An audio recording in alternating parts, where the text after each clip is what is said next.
Okay, so I have my Twitter, Instagram, and Symbaloo up there, and I will actually have a better Symbaloo link later on, as well as my email. And I teach K through 6 elementary art at Hillside in West Des Moines.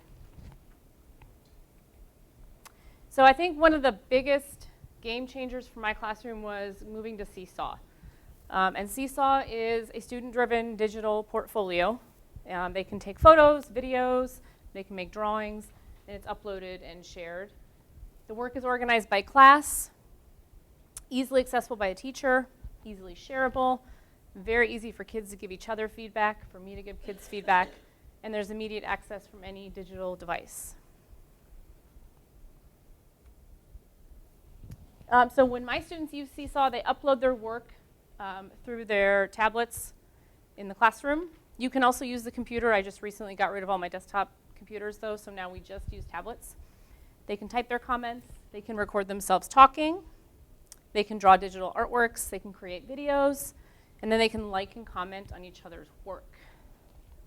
And I have a video, but the sound is not working. But it just kind of walks you through how that Seesaw process works.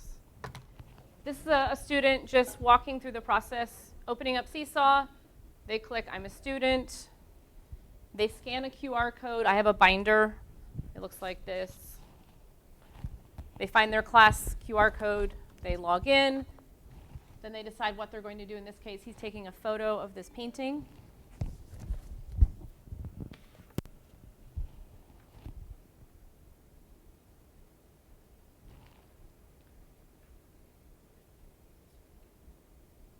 Once he takes the photo, then he can tag his name. He can add comments. Unfortunately, this whole video is in Spanish, which would have been kind of cool. I had him record it in Spanish for my Spanish-speaking parents. And then it shows up and it says waiting for teacher approval. So I get the final say about things that are uploaded to Seesaw. So that way I can screen edit things, say, hey, can we do that again? Making sure that things are appropriate before they go out to parents. Okay, so the process is pretty quick, especially once your students get used to it and have practiced it and modeled it. So how do teachers use Seesaw? Well, I use it for presenting work, integration of technology, 21st century skills, connecting families. I use it as a way to send newsletters home as well, digitally. It organizes my students' work. I feel like I'm not constantly lugging stuff back and forth to grade. I'm not losing work. It happens in an art room with a lot of kids. And then three-dimensional work. It's easier to see small details and not have to take that home with me to grade. And then this is an example of my split screen grading. So I sometimes do the split screen with Seesaw and then have my grade spreadsheet up and I can enter grades based on what they've said, based on what I'm looking at. So it's helped me to become very organized. If you have Seesaw Plus, which does cost extra, it actually has a grading feature in it as well. And since we are standards reference-based grading, it works really well with 4, 3, 2, 1, 0. So anytime you see a green up there, that means they've mastered it. Yellow means they're progressing. And if there's a 0, that means they haven't done that yet. I haven't graded it yet. And then you can also export the skills data as well. Any questions so far? I don't want to green through this if you have, yeah. Do you know how much the upgrade is for Seesaw? Yes. For Seesaw Plus, it's $120 a year. There is a Seesaw for schools, which would be like your entire school using it, and you have to get a quote for that. So it depends on how many students. There is a free account, which you get 10 classes. And if you need more than 10, you can email them, and oftentimes they will bump your number for you. But mine came through the technology budget in my school. Yeah? So do you have a number of iPads in your classroom? I have 10 that the students can use. Okay. And that works out just fine. Third and up is one-to-one on Chromebooks, so they could also log on using Chromebooks. Okay. The cameras are not as nice, though, so we still tend to use the iPads. Okay. Yeah. How do you set up your class? So do you have your students, do other teachers use it so they have to toggle between your art class and their classroom teacher, or are they only using it in your room? So I have the classroom teachers, the ones who want to be, are linked in so they can see their students' artwork, but they're not using it in their classroom.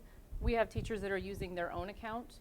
And so teachers can leave comments and look at the kids' work, but they're not actually uploading more work to the art portfolio. It's strictly art. So you set your classroom up for every kid for your art classes. And last year I set them up by class. This year I've put them all into one grade. So I have like all my 4th graders in one class. And then the thought is next year I change it to 5th grade. So they don't lose their 4th grade work. It goes with them. So it's more kids, but it hasn't been an issue. Okay. The kids haven't complained about it. In fact, they like it because now they can see the other 4th graders' work. So then you're able to put all of 3rd grade teachers in that class because you pay for it because it's more than, right? Mm-hmm. Okay. Yes. And yes, you can add teachers on. Yeah, so I would, if you're interested in Seesaw, I would just go to the website and look at the pricing plans if that's something you think you want to do. I don't want to misquote anything, so I'll just leave it at that for the pricing. This is a screenshot of what it looks like when the teacher is logged in. So for me, it's really nice. I walk around with my iPad, and I will look at how many items kids have, and if I notice, like, okay, he only has 3, I'll touch base with them and say, okay, what have you been working on? Do you have anything you want me to help you upload? Because sometimes it's just they're so engrossed in their work that they don't want to stop and go upload, and so sometimes I'll just upload on the fly, and it's really easy for me to upload. I just tag their name, and it takes less time. The thing is, when students do upload, I have to review and approve things. I have it set up that way on purpose, and it's been a good thing. There have been a few times where I've caught, for example, I've got a 1st grader who sometimes logs onto the wrong class and leaves these long, rambling comments that have nothing to do with the artwork. So having that on there is a good safeguard just to make sure that it's being used appropriately. And then there's the blog feature as well, so you can post things to the blog, and it just does their first name, last initial, and if you share a password, people can log in through the password. Skills, that's where the grading is. Inbox, there are messages, you can get messages through to parents. And then there's a new feature called Activities, which I just started playing with, where you can actually create an activity that students must complete. And then the journal is just this feed.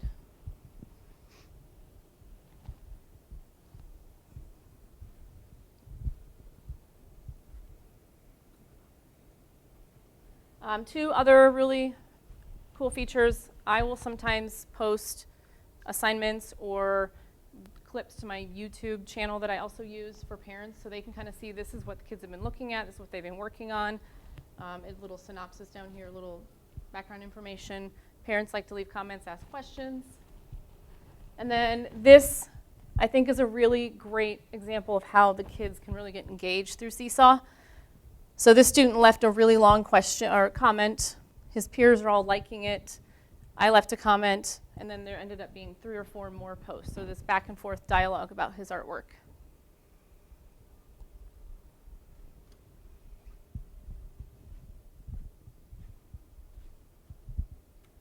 And then as far as how parents use Seesaw, I'm really lucky my daughter's art teacher uses Seesaw now as well.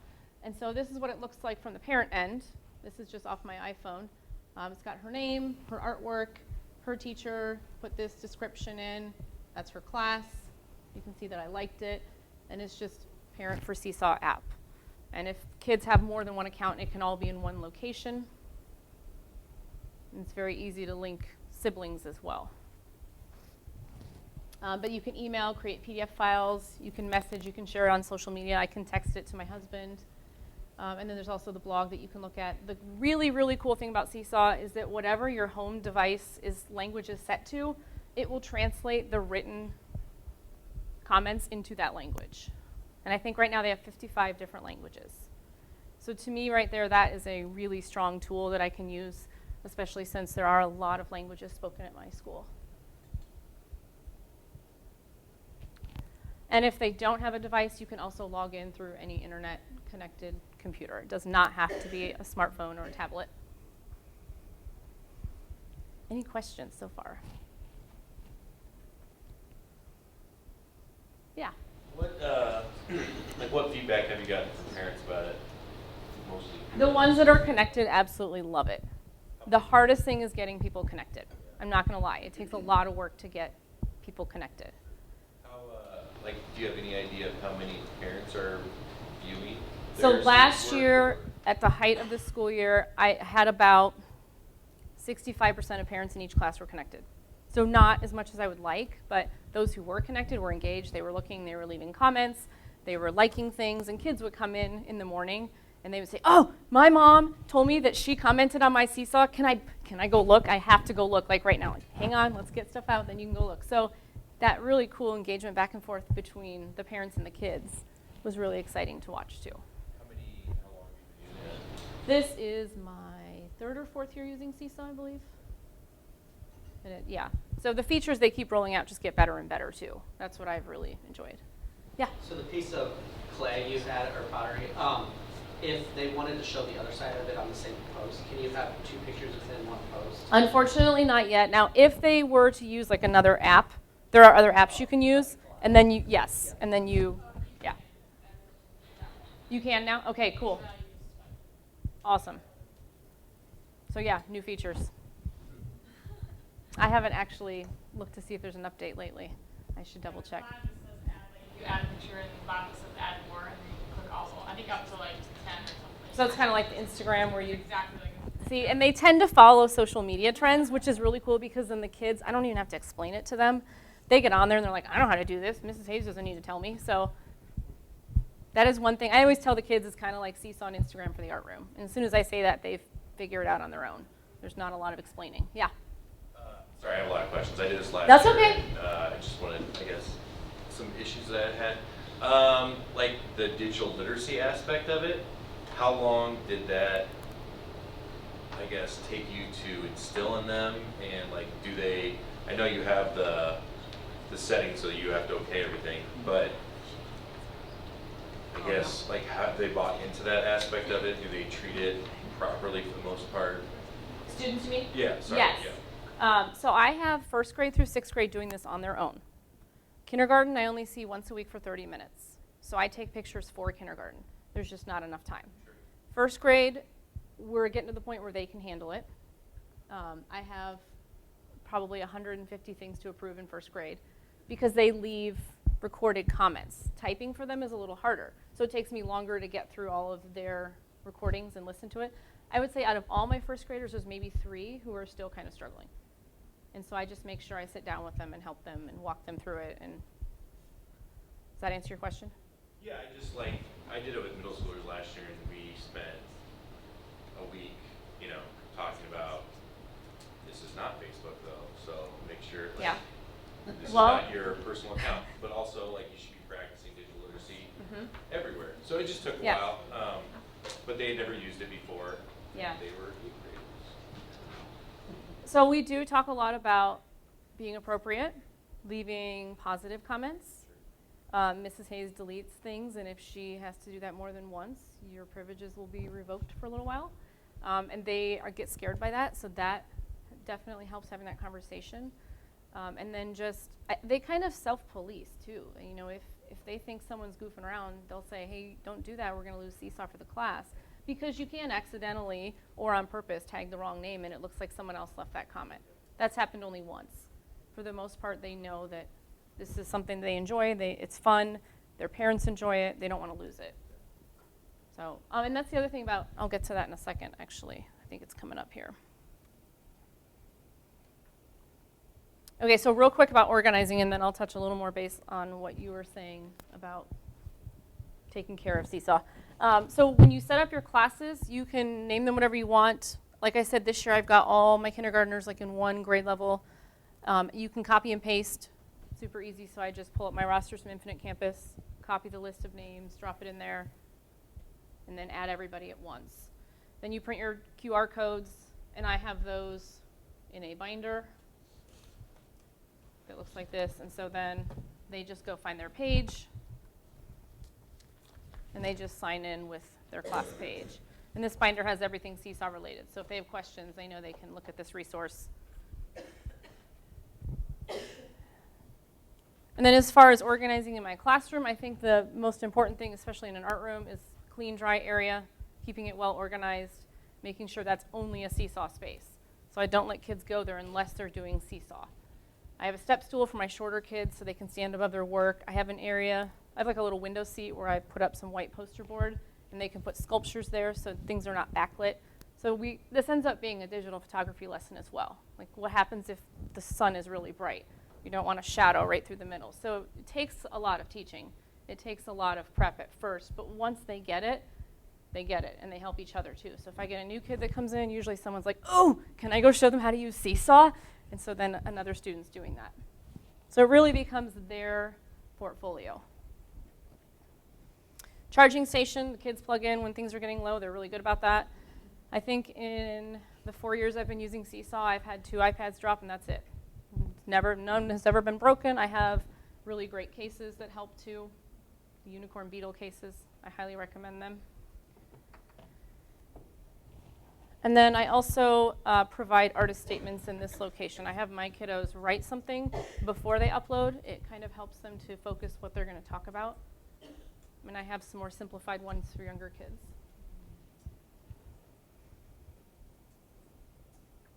Any other questions so far? I have a question. Yes? For the free version, is there a limit on how many students per class you can have? I have not reached it yet. I have one class that I believe has, I want to say 75 or 80 kids in it, so yeah. Some of the common questions I hear from teachers are what platforms. They're on all platforms. Can Seesaw journals follow students with Seesaw schools, or if you kind of cheat the system the way I do? Can more than one teacher be on a class? Yes. So I add on my classroom teachers kind of as a secondary person. And then at the end of the school year, you can archive the class, and it will keep your account linked for a year. So this year, I'm going to not archive and just rename them and see how that works. From other teachers who have done this, they say it works just fine, so I'm going to cross my fingers. And then there are free and paid versions.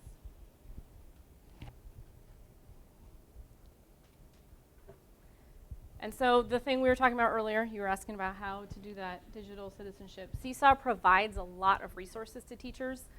It's just on Google Drive, and you can just download them, edit them, change them as needed. They're made by teachers. You can just print them as needed, and I have really appreciated those resources.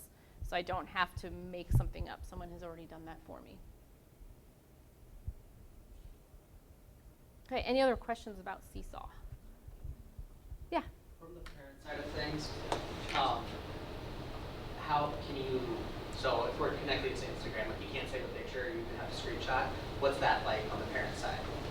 So there's like little set, and I can show you the parent app, I have it, but you can actually upload it, share it directly from your device. So there's different options. Like, do you want to share it to Instagram? Do you want to share it to Facebook? Do you want to email it? Do you want to print it? So when that account's unlinked a year from now, they still have an option to have it saved to wherever. Once it's been archived, parents can't see it anymore. So I usually warn, when I used to archive, I would warn my parents, at the end of August, it's going away. You have all summer to get it off of there. It's going away at the end of August. Parents also get an email at the end of like towards April or May. They get an email that says you have 90 days to download your student's file, and it will go into a zip file. Yep. So you can take all of their information and save that. Does that include audio? Like if they, yeah.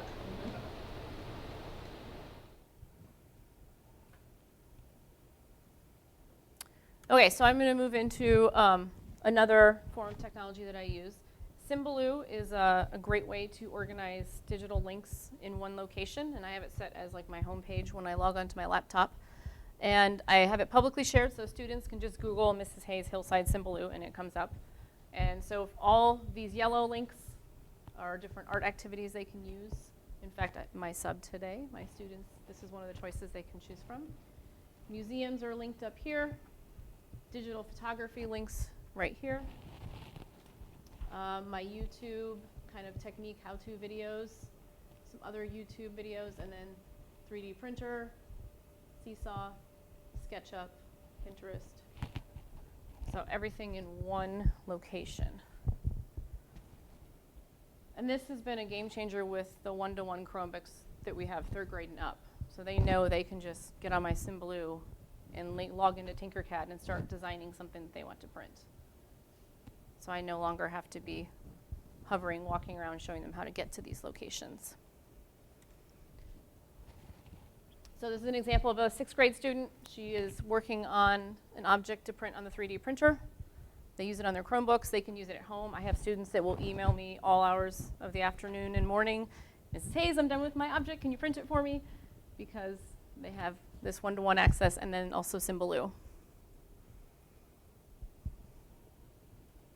If you have a QR scanner, you're welcome to scan this, and it will take you to my Symbaloo.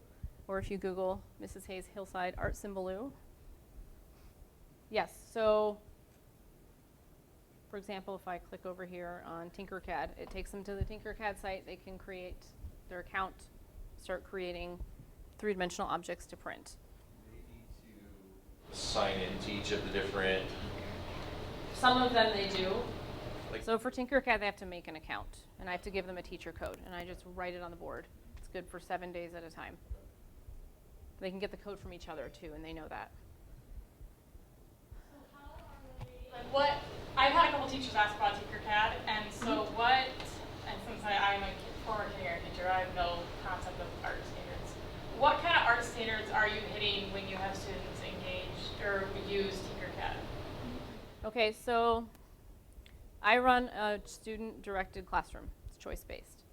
So my students are working at centers.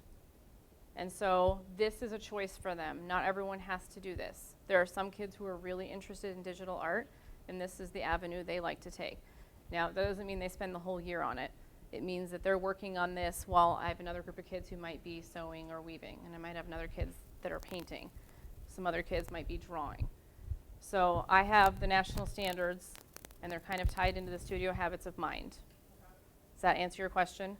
So those are the ones that you like your standards are referenced, right? Is that what you said? Mm-hmm. So those are the standards that you use for your art room. Yes. Does that answer your question? So I'm assuming Tinkercad is just the. So it could be like creating. Okay. So we have the creating, presenting, Okay. connecting. Those are the big Okay. national standards. Okay. And then within them, there's different grade bands. So I have like rubrics, 1-point rubrics set up for my different centers based on grade level. They're in my. All creating, they're just choosing what tool they want to create with. Yes. Gotcha. And in this case, it could also be presenting. We print it. They do an artist statement. They're reflecting on it. They're connecting it to other curriculum areas. Okay. Does that answer your question? Okay. A long answer, sorry. But this is a really cool way for kids to start figuring out how to use, I am not going to sign in right now, sorry. How to start using 21st century skills, creating, sculpting on the computer, not just sculpting out of clay. Google SketchUp is another thing that's on here that kids enjoy using as a way to create 3D models of buildings. So it keeps everything in one space so the kids are not constantly saying, what was that thing again, Mrs. Hayes? Go to the Symbaloo page, click around. You won't break anything, I promise. All right, and so then I also use QR codes quite a bit in my classroom as a way to organize the digital links and information that kids can access. Because I am running a student-directed classroom, they have to be able to find things on their own. And so these are posted around the room. They're also in binders. And the Crafter Pro is my favorite QR code generator app. I believe it costs $2.99, and it's worth paying for without having a bunch of ads. You can change colors. You can share them in a variety of ways. Email, text message, share on Twitter, Facebook. You can change the colors, which is fun in the art room. So I have these inside binders around my classroom and on the wall. So these two QR codes, this one links to examples on my, I have a perspective board on Pinterest. So if kids want to see examples of perspective, they can link to that. And then this second QR code links to some YouTube videos that I've created drawing. So the kids can take the iPads over, scan it, and go to those links on their own. I've also used QR codes as a way to give more information with displays. So for example, this QR code links to the water lilies, Monet water lilies. It's a virtual tour. So kids, parents, I had it up during conferences. They could go on that virtual tour and see what the kids saw in the classroom.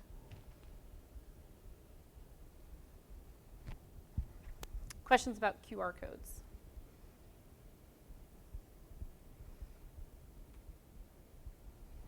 Okay, one other game changer in my room has been using GIFs.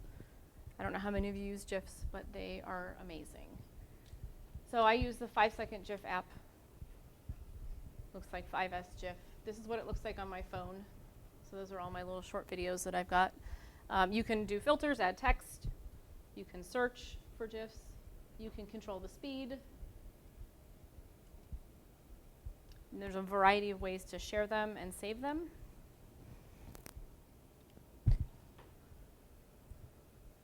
So I embed them in a Google slide or a PowerPoint, and then I project them and just leave them on loop. And the kids are usually just mesmerized. So they work. That one's a little fast. When I get it up big, sometimes I have to go back and fix the speed. But I use them for cleanup.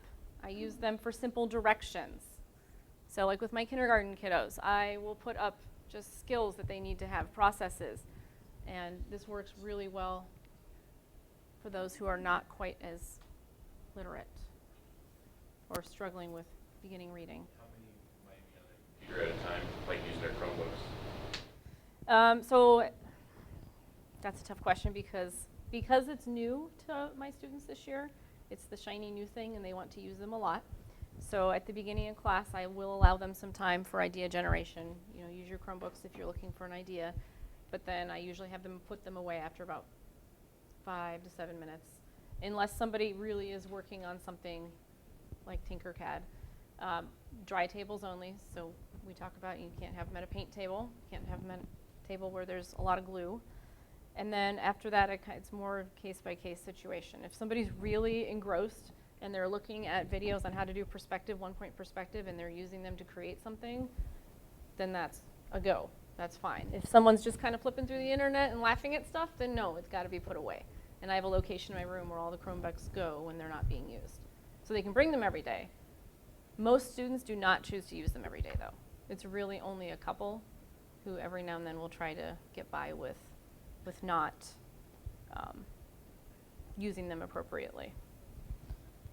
Okay, so when I use the directions, it would be something like this, and I would say, add details, really short, simple directions. I have one that says, trace shapes, cut, add details, glue, rearrange. And that's, for my kindergarten, it's like vocab reinforced with a 5-second GIF.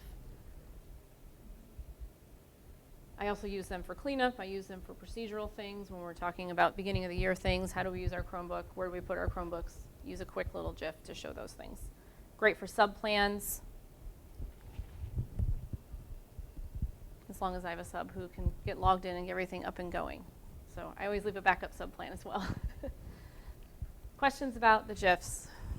We're playing with it over here, and it's really awesome. Yeah. It's a fun app. It is so fun. It's easy to use. Yes. Yeah. This year I bought a little iPad stand so I can have it above my hands and so I can use both hands. I used to have someone help me until I ordered one of those. I've seen PE teachers who will show simple directions, bouncing, catching, using this.